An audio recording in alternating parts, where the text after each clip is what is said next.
Nous vivons dans un monde où beaucoup de jeunes se lèvent chaque matin sans savoir pourquoi ils vivent. Un monde où la jeunesse est connectée au monde entier, mais déconnectée d'elle-même. Plusieurs ne savent pas ce qu'ils sont, encore moins pourquoi ils sont sur cette terre. Oui, nous vivons dans un monde où beaucoup cherchent leur avenir, mais sans jamais chercher leur mission. Et pourtant, chaque être humain naît avec une raison d'exister. La plus grande crise que vive la jeunesse aujourd'hui n'est pas une crise financière, non. Ou encore moins une crise scolaire, non.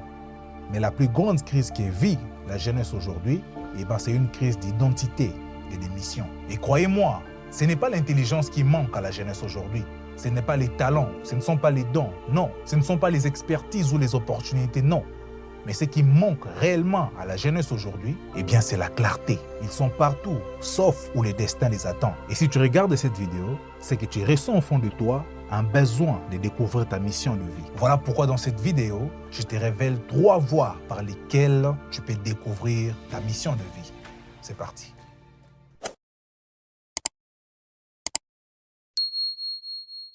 Toi qui cherches comment on découvre sa mission de vie, toi qui cherches comment découvrir le but pour lequel on est venu sur cette terre, voici les 3 voies par lesquelles tu pourrais très bien découvrir ta mission de vie.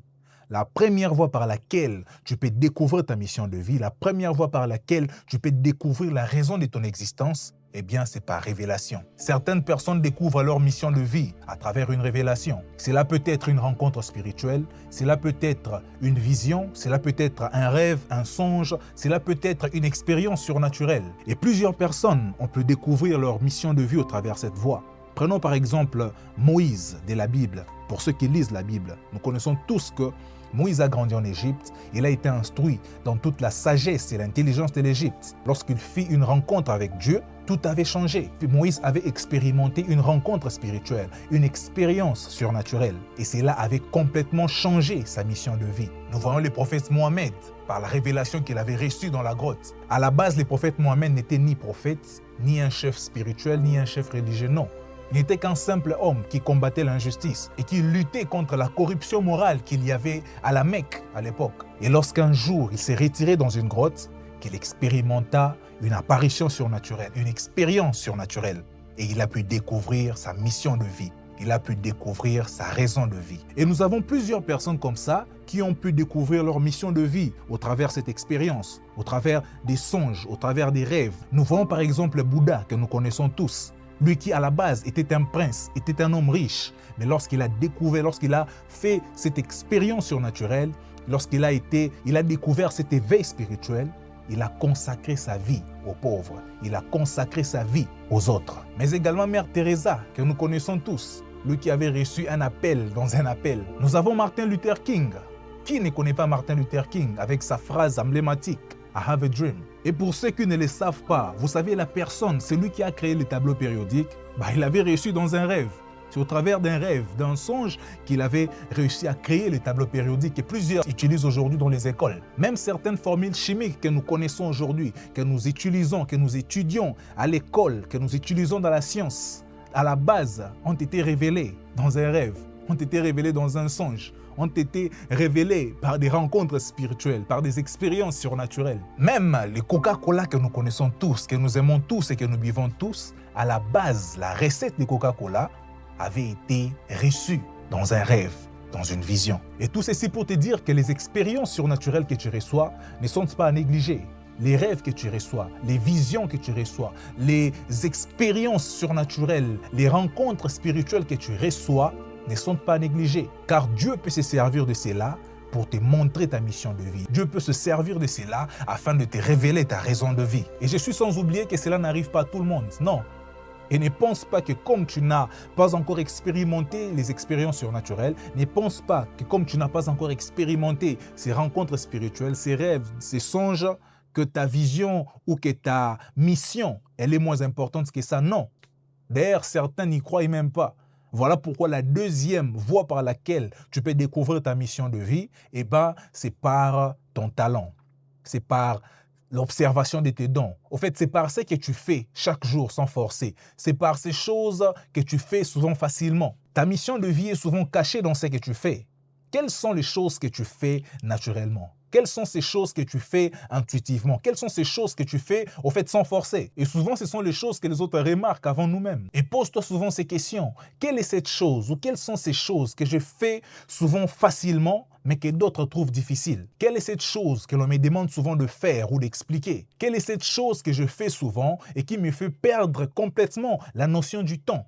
Quelle est cette chose? Quelle est cette chose que je fais même lorsque je ne suis pas payé? Regarde bien. Peut-être que tu as en toi le leadership. Tu es un jeune qui aime rassembler les gens. Tu as peut-être cette facilité à t'exprimer devant les gens. Tu as peut-être cette facilité à parler devant les gens. Peut-être que tu as été appelé dans les médias, dans la communication. Tu es peut-être ces jeunes-là qui aiment souvent régler des problèmes complexes, des problèmes techniques, des problèmes mathématiques. Peut-être que tu as été appelé à être un ingénieur ou un informaticien ou un génie. Regarde-toi bien.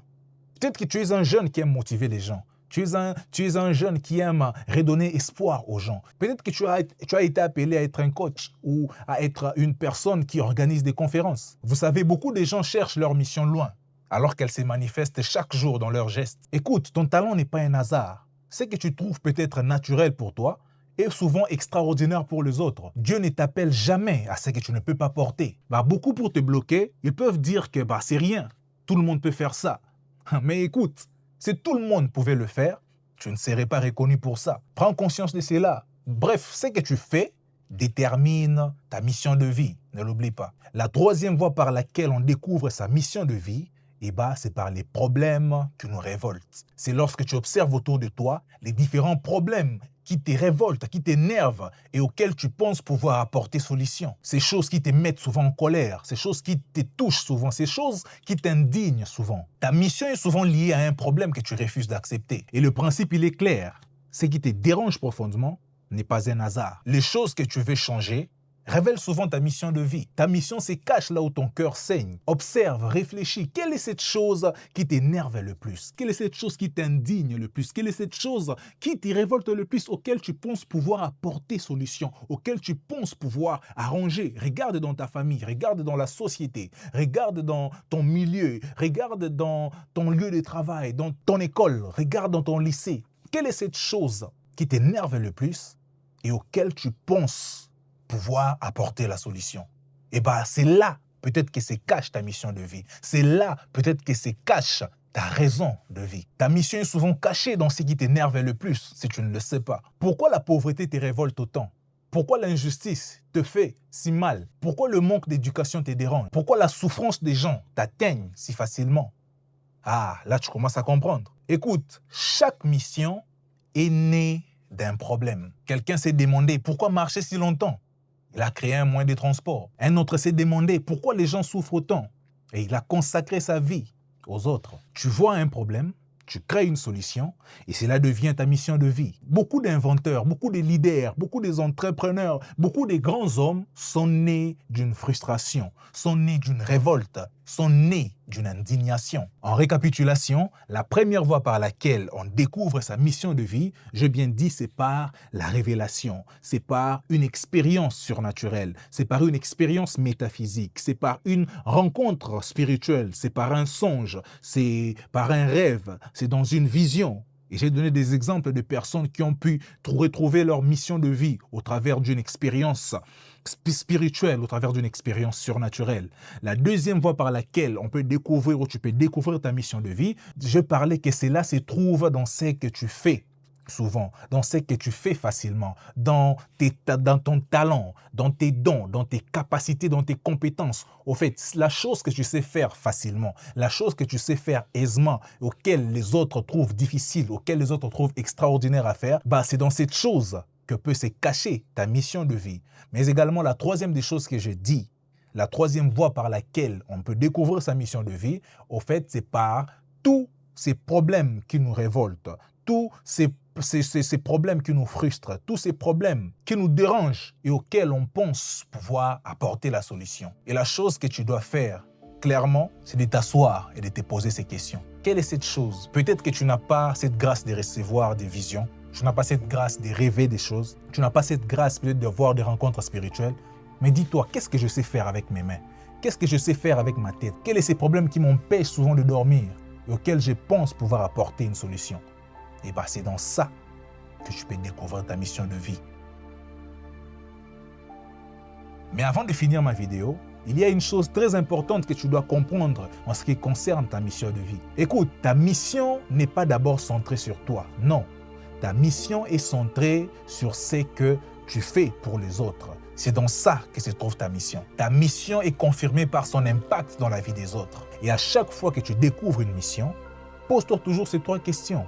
Premièrement, est-ce que ce que je fais aide quelqu'un? Deuxièmement, est-ce que ce que je fais, ça aide à résoudre un problème réel? Et troisièmement, est-ce que ma mission transforme de vie? Écoute, la mission nourrit l'âme, pas seulement les comptes bancaires. Bref, si tu es perdu aujourd'hui, ce n'est pas parce que tu manques de mission, non. C'est parce que tu n'as pas encore eu le temps de te poser et de t'écouter réellement. Ta mission ne se trouve pas en te comparant aux autres, non.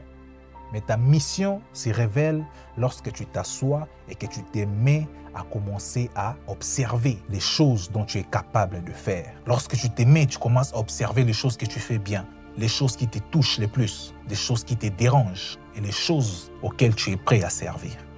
Prends conscience de cela. Le reste n'est que détail. Sois béni.